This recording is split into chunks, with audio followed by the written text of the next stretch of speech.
Welcome back, Year 12, for your next lesson on the cardiac cycle. Unfortunately, loads of people are sick, so a lot of people are away, so this is for the benefit of those people who are at home who can't get to their lessons, especially at this time. So the cardiac cycle, this is all to do with your heartbeat, how your heart beats. So what we've looked at so far is the structure of your heart, and we've also looked at the structure and the function of hemoglobin. What we're looking at now is how the heart actually beats. Now we know the heart is a pump, and it's just a muscle, and it's two pumps. So there's two pumps side by side, one on the right hand side, one on the left hand side, and they pump simultaneously. Now to start off, a quick little starter activity. How often does your heart beat in a minute? Have a guess. Around 70 times. Well done. Excellent. Perfect. Right. So about 72 times a minute. So 72 beats a minute. But how can we measure your heart rate? So what can you do to measure your heart rate? Pulse. Pulse. Take your pulse. Where can you feel your pulse? On your wrist or Your neck. your neck.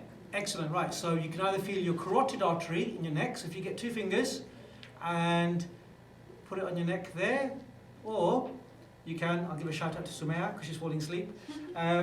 Put your, it's period 5. So your thumb, if you read along your thumb, that part of your wrist, that artery is called the radial artery, and you can feel your pulse on the radial artery. Now you can either count it for 30 seconds, then times it by 2, or you can count it for 15 seconds and times it by 4, but if you keep doing that, it makes it inaccurate to the actual reading. So what I'm going to get you guys to do, use up some time on YouTube. I've got a little timer here, and that time is going to last exactly 60 seconds, and you're going to count the number of times it's going to beat in a minute. Okay, does that sound good? Right, so. And probably you're never supposed to use your thumb because, like, Correct. You can do like blood rushing to your lungs. Well done, Radvia. You get a nice little shout out there. Yeah. Right, so you got your thumb. You don't use your thumb because there's a pulse in your thumb, and you'll get all confused. Confused.com. Oops, that's advertising. Yeah, I'm allowed to do that. Right, So you're not liable for any copyright. Right, there you go. Timer starts now. So take a deep breath. Get your resting heart rate down, because obviously if you've been running around, you're getting too excited because you're coming to my lessons right now. Obviously your heart rate's going to be elevated because you're just too excited. So, take some deep breaths, slow your breathing down, slow your heart rate down, and then that will bring it down to the resting heart rate. Okay? Because obviously if you exercise, it goes faster. If you're unfit, it's slightly higher than that 72 beats per minute, and if you're fitter or relaxed, it goes below that, so it's sort of an average. So, starting from now.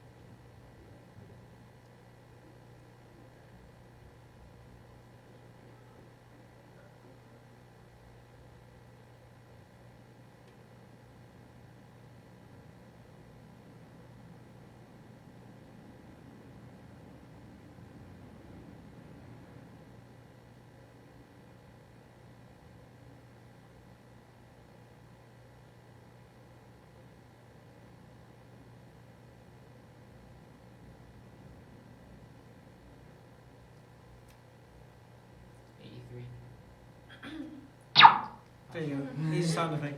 So that's the end, right? So you've counted 83. So obviously you're a little bit excited because you come to my lesson and cause a lot of excitement.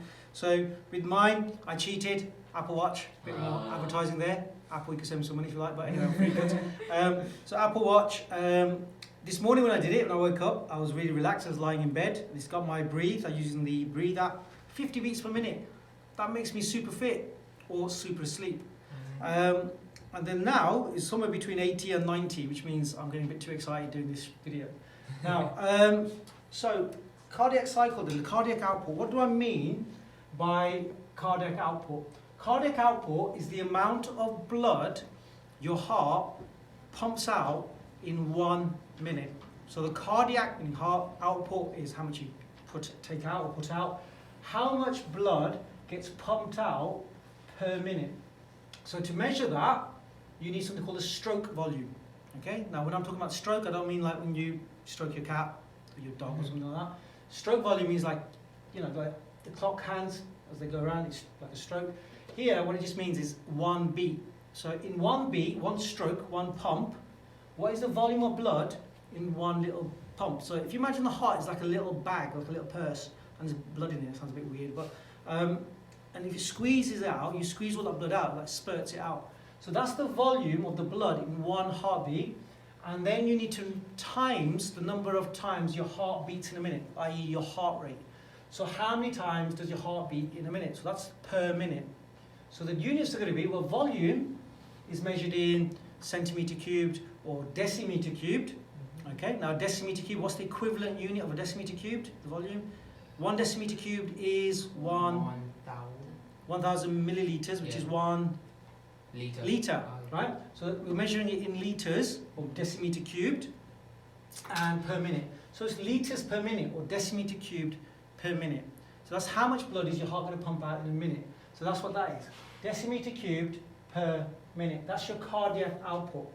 So the cardiac output is the volume of blood pumped out every minute. So in your exam, what you'll have is, if you've got this calculation, we'll see later on in this video that you can measure the volume, because you can measure on a graph, you can measure the amount of volume the blood pumps out from the left ventricle by looking at the scale. You can look at the heart rate along the x-axis, work out the heart rate, work out the volume, or read it off the graph. You times those two numbers together, you'll get your cardiac output.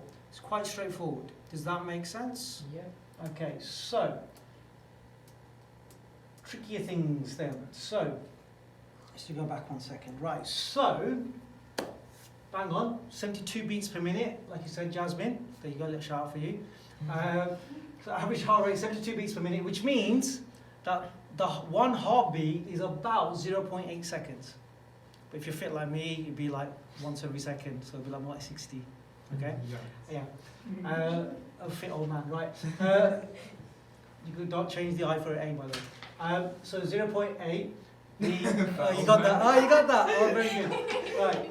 So the sequence of events taking place in one complete heartbeat is called the cardiac cycle. So all of these things that happen, all the phases that happen for the heart, one complete contraction, is called the cardiac cycle. Now, two key words here. We've got this word systole, spelled systole, but we pronounce it systole, and we got spelled. It looks like it says diastole, but diastole, the way I've been taught to say it. Systole and diastole is the contraction. So when the heart contracts, when it's squeezing, that's systole. So that's how I remembered. Squeeze is systole. So the pressure from the heart contracting, the pressure of the blood, we call it systolic pressure. And diastole, or diastolic pressure, is when the heart relaxes, the pressure starts to come down, but the diastolic pressure is slightly less than the systolic pressure, because systolic pressure is higher. Okay? And if you go and see your nurse and you have a medical, and they put on the your blood pressure monitor, and it squeezes your arm, okay, I should have brought one out to show you. As it squeezes, I'll do that next time. So as it squeezes, and then it starts to relax. When it starts to relax, it starts to measure the upper bound, which is the systolic pressure, and then the lower bound, which is the diastolic pressure. And when you're looking at your health measures and stuff like that, two numbers. Yeah, that's why you get the two numbers. And if they measure it in millimeters of mercury, mmHg, you get 100 for an average healthy adult. Is 120 over 80. Okay, so when the heart squeezes, it goes 120, and when it's relaxed, it goes to 80. But it never quite hits the bottom. Okay, it's like what number do you actually use for your blood pressure? Both of them. But when you're looking for health to measure your gauge of your health, it's the bottom one, because that's what the pressure is actually doing when the heart's actually relaxed. Because your heart's pumping, it's just going to squeeze you up. Obviously, you don't want two of them too high, but ultimately, it's just the bottom number that's the really important number to see if there's a problem with your blood pressure. Because you might have to go into blood pressure tablets like statins and things like that. Yeah. So, because of high cholesterol and what have you. So, that's what we mean by the cardiac cycle. Now, cardiac cycle, now this is a strange thing. In the old specification, I'm talking about 4 or 5 years ago, the AS in the AQA syllabus used to have all the unit about the heart and have the cardiac cycle and this little thing going on here in the same chapter in the book. What they've done, for some strange reason, is that the cardiac cycle, you'll see, is just the sequence of events that happen in the heart for the blood to flow through. But this bit here is now in the year 13 section in the book, when we look at receptors and things. But what I'm doing is I'm bringing the year 13 bit into the year 12 bit because it makes sense. It makes more sense. Yeah, well, it makes more sense because it's together. It's the same lesson. It's the cardiac cycle. Just taking it to the slightly more technical side of it. So what's happening? And this is going quite fast.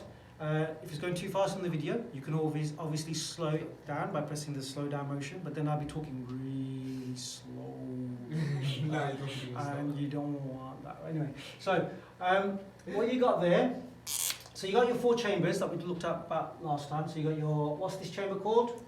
Right. Well done. Right atrium, because that's the right hand side. So this is the left hand side. So that's the Left atrium. left atrium. And Right what's this? ventricle. Well done. The right ventricle. And left ventricle. And then we've got the left ventricle. Now, it's happening really, really fast. But remember, each beat is about 0.8 seconds, approximately 1 second. Now, in the top right section of the right atrium, there's some special cells. Sometimes we call them twitch cells. It's part of special cells called sinoatrial node. Now, these cells make the heart myogenic. Myogenic. Now, let me give you an analogy of how this works. Now, there is a computer game out there. I think we mentioned this last time. No, actually, it must have been a different group. We mentioned who's played. Actually, you were here actually. That's why. Mortal Kombat. Yeah. Right. So you played Mortal Kombat, right? Now, actually, you shouldn't have because you're underage because it's 18. I actually watched my brother play the game. Oh, Yeah. of course, yeah. You watched your brother play the game, so he's the one that's responsible for not kicking out the room. Okay. No, I was actually outside the room. I was looking through The window. Oh, was the it? window. Right. Anyway, so there's a character in there called SubZero. Yeah. Yeah. There's another one called Scorpion. I can't remember which one. They're both ninjas, but one's blue and one's Yeah, orange. SubZero is the cold one. SubZero is the cold one that freezes people. But the finishing move, when obviously you've beaten the person, you want to humiliate them, right? The fatality. And one of the this is 18 now, so if you're not 18, don't listen. Right. So what happens is to finish him off, he literally puts his hand Oh, yes, that's into his victim's chest, rips out the person's And heart, it's still beating. and while they're still standing there looking at him, he holds their heart in their hand, and the heart is still beating in his hand. And then they fall to their knees and keel over and die. Yeah. Okay? And the heart is still beating. Now, is that possible? Yes, it is, because the heart is myogenic. Myogenic, this word myogenic means it beats by itself. It doesn't need to be inside your Nothing body. controls it. Yeah, myogenic. This word myogenic means the heart will beat by itself. Why? These special cells there, called the sinoatrial node, that's where the S-A-N comes from, sinoatrial node. What that does is it fires a very small electrical impulse, okay, nerve impulse. And just like if I got a bare wire, a live wire, okay, not a wire from a bear, a wire that's live, if I touched your muscle skin, you'll obviously contract, like if you touch, get electric shock. So if this is firing a little tiny shock, it's causing the contraction to go across the top 2 chambers. And it causes the heart to contract the top 2 chambers. And that squeezes it, so we call that atrial systole, because it's the atria that's squeezing. Atrial systole will force the blood down into the ventricles, forcing these valves to open. Okay? They actually start to open anyway because the weight of the blood at the top, it's a bit heavy, so it starts to leak a little bit downstairs. Okay, so blood comes down to these ventricles. So the SAN fires and the electrical activity spreads across the top 2 atria. So you can see, okay, you can see it goes all yellow there. And as it fires there, the activity then can go certain directions. It can go down the side of these walls and down the middle, down the septum. However, in this bit of the heart here and this bit here, the tissues are slightly different. They're not cardiac cells as such. They are more tough, more Like tendinous. scar tissues, Yeah, it's more like scar tissue. It's a bit more tougher. And it's non-conductive, so it doesn't conduct there and there. All right? So therefore, the electrical activity, which is spreading all along here, wants to go down the sides of the walls, but it can't, because it's not conducting anymore. So there's only one more route. The route is down the middle here. And here, we've got another node. We call that the AVN. And the AVN stands for atrioventricular Oh, I suppose. node. AVN. Atrioventricular node. Up there, we've got the sinoatrial node. So the electrical impulse goes there. Now, you've all done sports day. Yeah. Okay. You've either watched it or you've actually participated. I did. Well, very good. I participated last year. Yeah, didn't win, but Did you fall? nearly. But anyhow, so what happens here, just like the staff race, you have the relay race, right? This is a bit like a relay race here. So imagine the Olympics, which may or may not happen in Tokyo this year. So as you're running, if you do the relay properly, you're running full speed, and you've got the baton in your hand, and you're going to pass it to the person in front of you. Now that person doesn't turn around and look at you and stand there, give me the baton, because that's wasting time. So what they do is they look back, and they look at where you are, and then they start moving a little bit, right? But they're not quite running at full pelt. And what they do is once they pass it to you, so I'll teach you a bit of PE here now, a bit of proper sports techniques, right? They grab it, so they're not looking, they feel it go slap in their hand, and once they get it, then they start running really, really fast, right? But if the first person's running really quick, the next person isn't quite running really quick, that means there's a bit in the middle with that passover, slight delay, there's a small slow down, and then it picks up again. Same thing is happening here, there. That's why I'm giving you that analogy. What's happening is it's like a relay. There's a very short pause, very slight pause, that the electrical activity, the impulse doesn't carry on. So that after that pause, then it fires. It goes down this into the septum, the ventricular septum, and these little nerves here, these are called the bundle of His. So this bit here, Bundle of his. bundle of His. So it's named after a scientist with a capital there. His, bundle of His. So it goes down the bundle of His, it comes down to the apex, so this contraction comes down the middle, then it goes up the sides of the ventricles. Now here, these fibers here and here, now in your textbooks you'll see it spelled like this, Purkinje fibers. If you look at any older textbooks, especially as old as the ones I used to use, because when I was taught it, and if you look in other revision guides and other textbooks, you'll see it spelled like this in some places. Purkinje fibers. Purkinje fibers. It's the same stuff. It's named after the scientist Purkinje or Purkinje, I don't know how to pronounce it, but it's this. And what it is this bundle of his, which is like a big nerve coming down, it starts to fan out and spread like little tiny hairs, little nerves that go around the walls of the ventricle. So what happens is your contraction happens from the top down, and then from the apex up, forcing the blood up and out of your aorta and your pulmonary, well this one's your pulmonary artery, and from this side through your aorta. Okay? Does that make sense? So flow diagram, how do we start? SAN along the top, AVN down the bundle of His to the apex here, and then up the Purkinje fiber, or the Purkinje fibers. Okay? And that's the electrical activity, and that's how the contraction happens. And we've got this non-conducting tissue here, so the electrical activity can only go down that middle bit there. Okay? And we've got that little pause. The purpose of that slight pause is about a tenth of a second. The purpose of that slight pause is to make the heartbeat more efficient.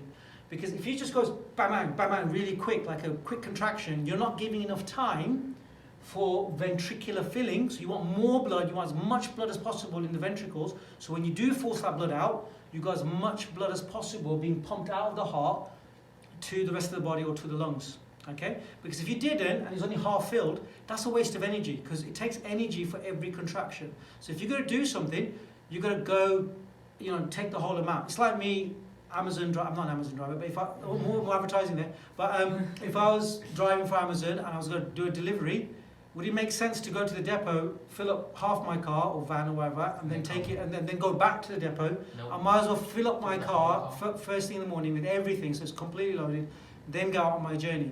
Same thing here. You want your heart to be completely as full of blood as possible, and then pump. And that's what that delay there is for, and that's an important thing that you need to know, because the exams can ask you questions around that. So do we just stand to the side just so they have like a minute, like just a quick second? Okay, have a quick look at that while I get my other board rubber.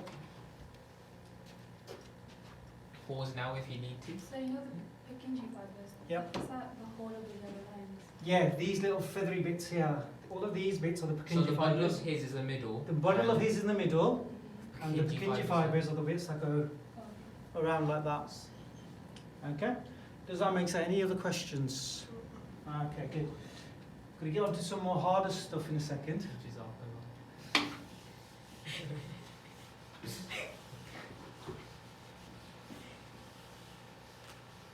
So that's the cardiac cycle. So I don't think this animation is working. That's a shame. No. That heart's beating though. This place.